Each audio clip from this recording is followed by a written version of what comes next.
നിങ്ങളുടെ favourite shows ഇനി ഒരിക്കലും മിസ്സാവില്ല. ഇപ്പോൾ C5 കാണും നിങ്ങളുടെ ഫേവറേറ്റ് ഷോ തികച്ചും സൗജന്യമായി. ആ തൃപ്പങ്ങോട്ട് രാധയും അഡ്വക്കേറ്റ് വേണുഗോപാലും വന്നിട്ടുണ്ട് സാർ. വരാൻ പറയൂ. ശരി സാർ.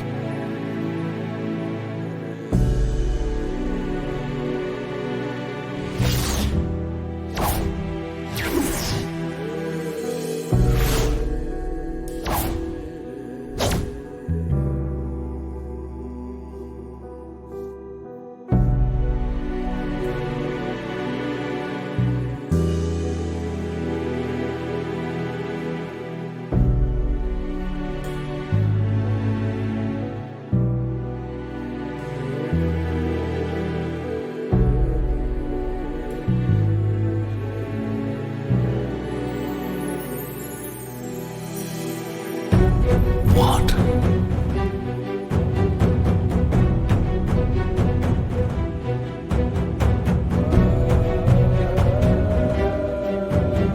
Subhadra.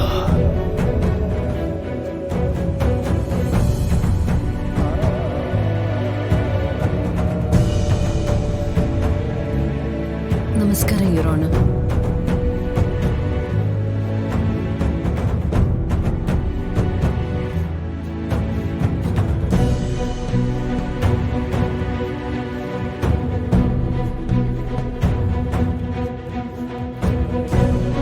നമസ്കാരം. നമസ്കാരം. തൃപ്പങ്ങോട്ട വാസുദേവൻ മകൾ രാധ. അതെ യുവർ ഓണർ. നിങ്ങൾ തന്നെയല്ലേ നേരത്തെ ഒരു തവണ കോടതി മുമ്പാകെ ഒന്ന് ഒപ്പിട്ടു പോയത്? അതെ. മിസ്റ്റർ മേഘനാഥൻ, ആളെ നേരിട്ട് കണ്ട സ്ഥിതിക്ക് ഇത് തൃപ്പങ്ങോട്ട് തറവാട്ടിലെ സുഭദ്ര കഴിഞ്ഞാൽ ജീവിച്ചിരിക്കുന്ന മൂത്ത മകൾ രാധയാണെന്ന് നിങ്ങൾ അംഗീകരിക്കുന്നുണ്ടോ? അംഗീകരിക്കുന്നു. ഇത് സുഭദ്രയുടെ രൂപസാദൃശ്യമുള്ള സുഭദ്രയുടെ നേരനിയത്തി രാധയാണ്. തൃപ്പങ്ങോട്ട് വാസുദേവന്റെ രണ്ടാമത്തെ മകൾ രാധ.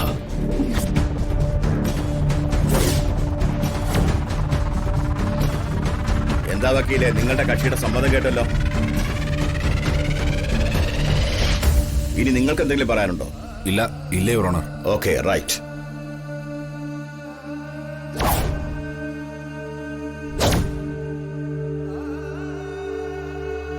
അപ്പോൾ മിസ്റ്റർ മേഘനാഥന്റെ വാദങ്ങളുടെ പ്രസക്തി ഇതോടെ ഇവിടെ അവസാനിച്ചിരിക്കുന്നു.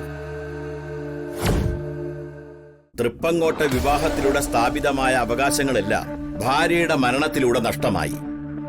സ്വത്തുക്കളെല്ലാം ഭാര്യാപിതാവിൻ്റെതായതുകൊണ്ടും ഭാര്യാപിതാവിന്റെ അവകാശികളായി വേറെയും 3 മക്കൾ ഉള്ളതുകൊണ്ടും മേഘനാഥൻ ഇനി ആ സ്വത്തിൽ യാതൊരു അവകാശവും ഉണ്ടായിരിക്കുന്നതല്ല.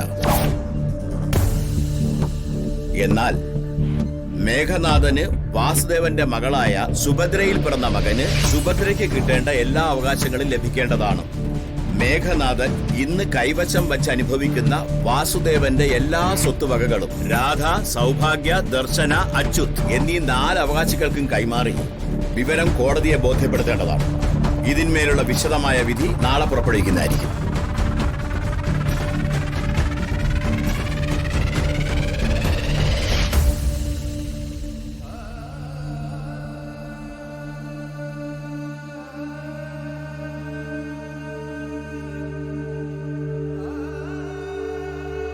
ഡൗൺലോഡ് ചെയ്യൂ C5 ആപ്പ്. കാണൂ എല്ലാ എപ്പിസോഡുകളും സൗജന്യമായി.